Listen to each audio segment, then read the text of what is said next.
on est à la place de la République. Moi je suis là pour demander à l'État français de sanctionner Israël. Donc comme il ne le fait pas, nous les citoyens, on le fait à leur place. Donc on boycotte les produits israéliens. Moi je suis sympathisante et je me suis récemment intéressée à la question palestinienne et je suis étudiante à Paris 8 et ça nous préoccupe beaucoup. Voilà. L'accès à la mer Noire pour les Palestiniens est payante et ils ont des checkpoints à tous les points.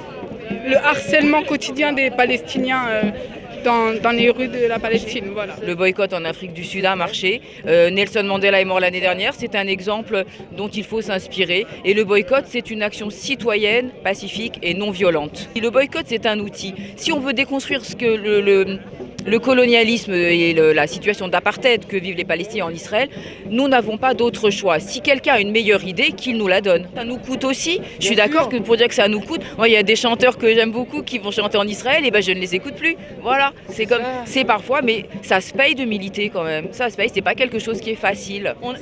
Ça y est, on a interdit la manif, donc dictature, censure, n'est-ce pas, Monsieur Valls? Au Mali et en Centrafrique, c'est plutôt pour défendre une zone d'intérêt, on va dire. Parce que l'impérialisme français, il est plutôt sur la défensive par rapport à ses concurrents, donc il compte beaucoup sur sa présence militaire, plus que sur ses intérêts économiques. De toute façon, l'Afrique est pillée, c'est-à-dire que quand on regarde les flux de richesses, on voit bien qu'ils partent des pays du Sud pour aller vers les pays du Nord. Et ça, c'est une réalité encore aujourd'hui. Nombre de pays ont été mis dans une misère noire avec une possibilité concrète de pouvoir avoir une administration civile, politique, militaire, leur permettant de vivre correctement, ce qui a provoqué l'appel au secours du Mali et de Centrafrique en particulier. Il faut effectivement faire une distinction importante entre l'État d'Israël d'une part, avec sa politique extrêmement répressive et d'occupation et de négation des droits des Palestiniens depuis plusieurs décennies, et puis les Juifs en général qui sont deux choses tout à fait différentes. C'est comme si on disait, je ne sais pas moi, que tous les catholiques sont des membres de l'État du Vatican. Qu'à partir du moment où on généralise et on dit les Juifs, alors la finance, je ne sais pas quoi, les médias c'est les Juifs, la finance c'est les Juifs, ça c'est de la généralisation, et la généralisation c'est la base du racisme. Effectivement, il y a un amalgame qui est fait d'une part par l'extrême droite, par des antisémites, par l'extrême droite, et aussi, il faut bien le dire, par le gouvernement israélien et par ses représentants, pour qui toute critique de l'État d'Israël, toute critique de la politique israélienne, c'est de l'antisémitisme. Et à la fois la propagande israélienne et certaines autorités qui parlent indûment au nom des Juifs de France, au niveau du CRIF par exemple,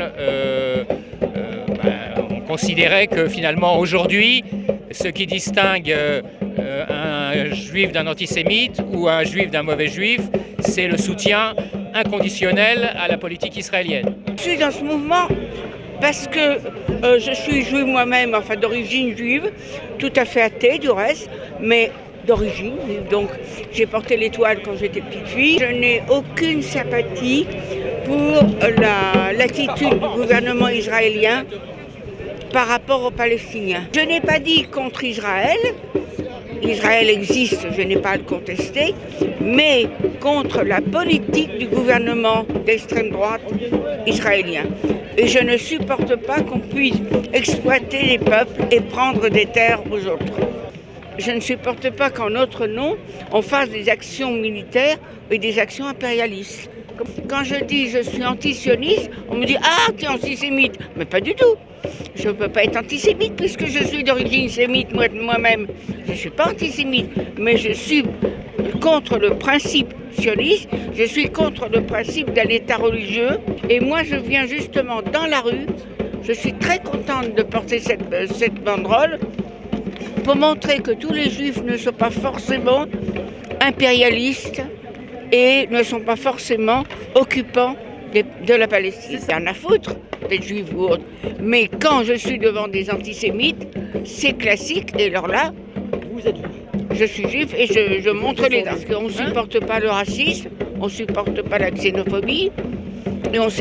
Et c'est pour ça aussi que je ne supporte pas l'attitude de l'État israélien. Moi, ce qui m'agace, c'est ces discours binaires.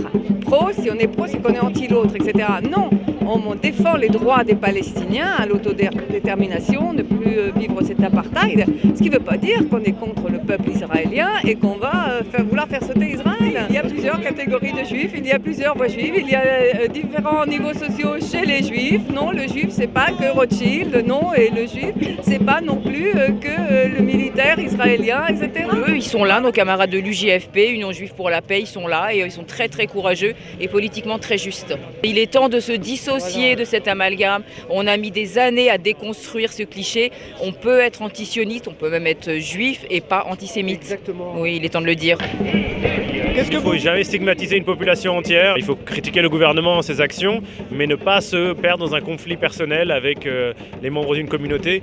On peut critiquer les actes de ses représentants, on peut s'opposer à leurs actes, mais c'est très dangereux de rentrer dans le conflit personnel, c'est destructeur. Et je pensais plus particulièrement aux Roms en France, qu'on stigmatise et qu'on a tendance à généraliser.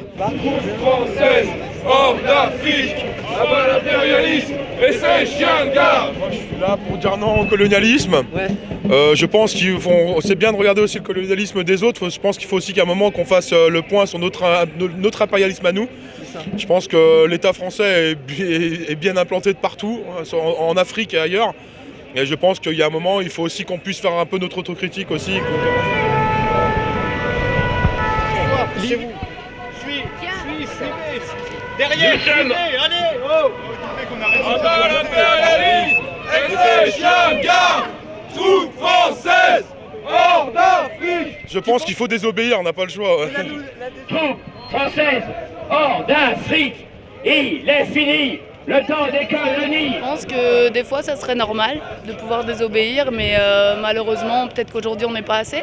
Tous les ans on était beaucoup plus, dès que tout le monde a su que c'était annulé par la police, personne n'est venu parce qu'on en a marre de se faire interdire des trucs et on en a marre de lutter dans le vide. Donc si aujourd'hui la rue on peut plus l'occuper, faut se demander ce qui nous laisse. Heureusement l'extrême droite, elle a toute sa place et elle peut par exemple diffuser des messages antisémites.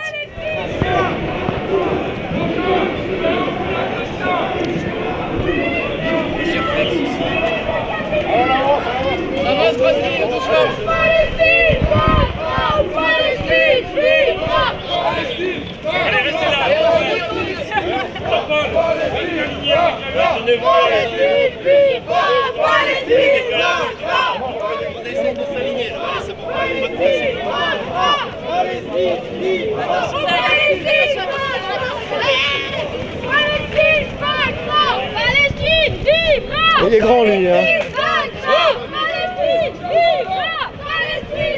C'est ça. C'est ça la démocratie. La colère, c'est surtout que les fachos, quand ils occupent les rues, ils s'expriment. Toutes les idées les plus réactionnaires ont le droit de s'exprimer, mais pas une manif dont on sait qu'elle est pacifique tous les ans. Et ce qui s'est passé à Nantes, c'est beaucoup le fruit et d'une organisation par la police de débordement.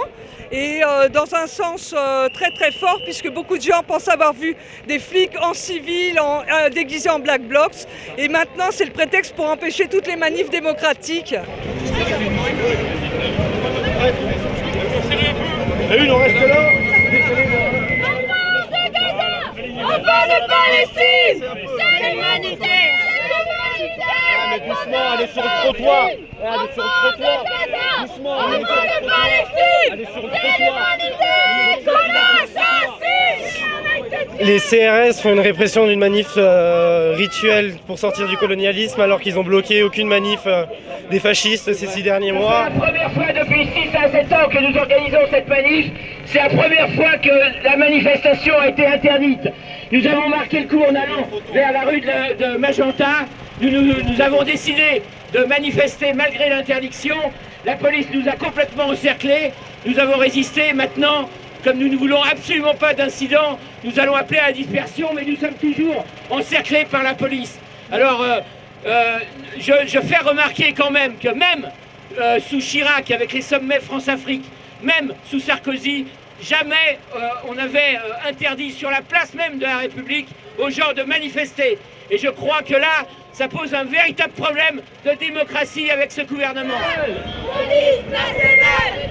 Police coloniale! Police nationale! Police coloniale! Je vais t'expliquer ce qui se passe, c'est que en fait hier, la préfecture de police comme avait très peur, d'ailleurs c'est dans ton arrondissement, de 20 autonomes qui appelaient à une manif contre l'occupation policière à 15h à Belleville, mais qui n'avaient pas déclaré leur manif, nous ont interdit d'aller de République à Ménilmontant. On leur a proposé des cortèges alternatifs pour aller jusqu'à Barbès ou ailleurs.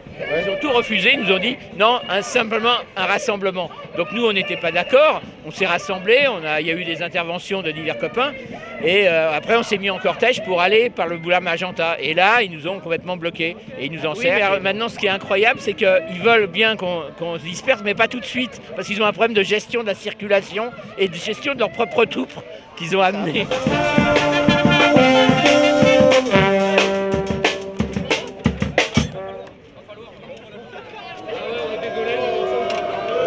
On attaque la culture! On a eu des discussions hier avec la préfecture de police. Ils avaient extrêmement peur après ce qui s'est passé il y a une semaine à Notre-Dame-des-Landes. Mais à Notre-Dame-des-Landes, à Nantes, c'est eux-mêmes qui ont barré toutes les rues à l'intérieur de la ville.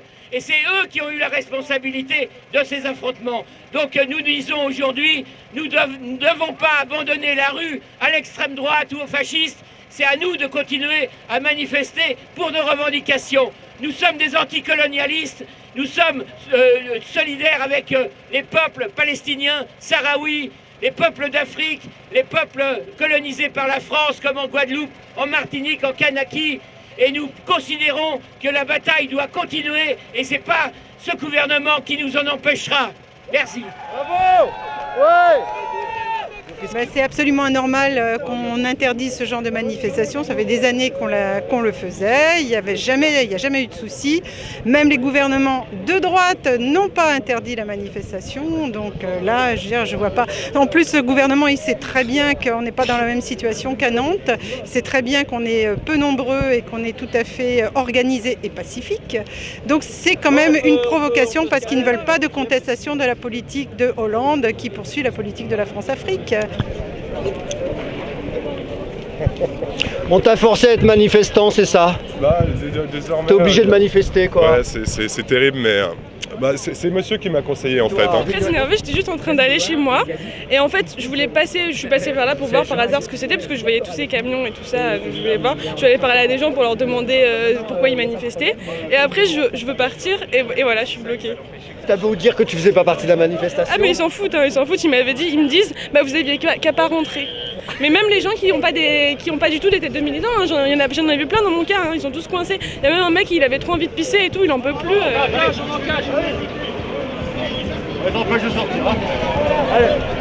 Freddy, vas-y, Freddy, bon bout, Freddy, allez. En fait, en vérité, on est carrément indignés qu'il y ait autant de censure dans ce gouvernement. Merci Valls. Donc aujourd'hui, la manifestation a été interdite, je crois. Et donc on se retrouve là, place de la République, à devoir manifester, alors qu'au début c'était une manifestation qui était prévue. Un camp de rétention, place de la République, en plein air, donc on nous dit que ça va s'arrêter dans une demi-heure, sans aucune explication. C'est franchement n'importe quoi. On dirait qu'on pousse à la confrontation et à ce qu'il y ait des incidents. Et ces incidents-là seraient vraiment pas de la volonté des manifestants pacifiques qui sont sur cette place, mais à la fin, les gens vont commencer à être énervés. Donc franchement, c'est n'importe quoi. Tu t'aurais pas dû rentrer. Quand tu pouvais savoir que tu pouvais pas ressortir. En fait, je voulais juste voir. Curiosité, t'as mis l'un des faux. Ah oui, c'est ce qu'on m'a dit. Effectivement, vous êtes très facilement, mais moi je suis curieuse, mais je suis pas militante. Enfin, là, j'étais pas militante pour le coup. Non, mais passez pas, madame. J'exige ma liberté d'aller et venir dans l'espace public. Patience. Ouais, bah oui, non, mais bon. C'est d'abord de lier des connaissances. Mais elle n'est pas là pour ça, elle. Elle venait faire du shopping, vous la prenez dans votre cercle. Elle s'est trompée.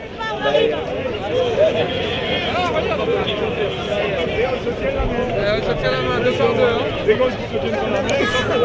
C'est quoi l'idée? C'est qu'on vous raccompagne au métro, c'est ça? Ouais, C'est plutôt sympa, non?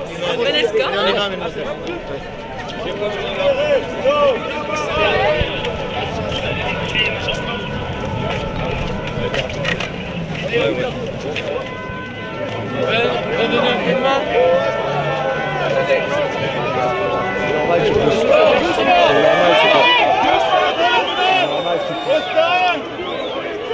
C'est comme Notre-Dame-des-Landes, on entend partout qu'il y a des casseurs, mais quand on nous bloque de partout notre liberté d'expression, il ne faut pas pousser, quoi. C'est pas comme si les gens étaient dangereux ou quoi que ce soit. On a été punis pendant 1h30. C'est une punition, exactement. Pourquoi vous poussez comme ça? Là, les gens, vous les empêchez pas pas de métro, là. Eh, ils vont vous border, vous chanter une berceuse, vous mettre au lit, les gars. Et me changer ma couche et me torcher le cul. Allez, salut, à bientôt. Salut, à bientôt, à la prochaine. Merci. Au revoir, mes frères, ce n'est qu'un au revoir. On n'est pas frères.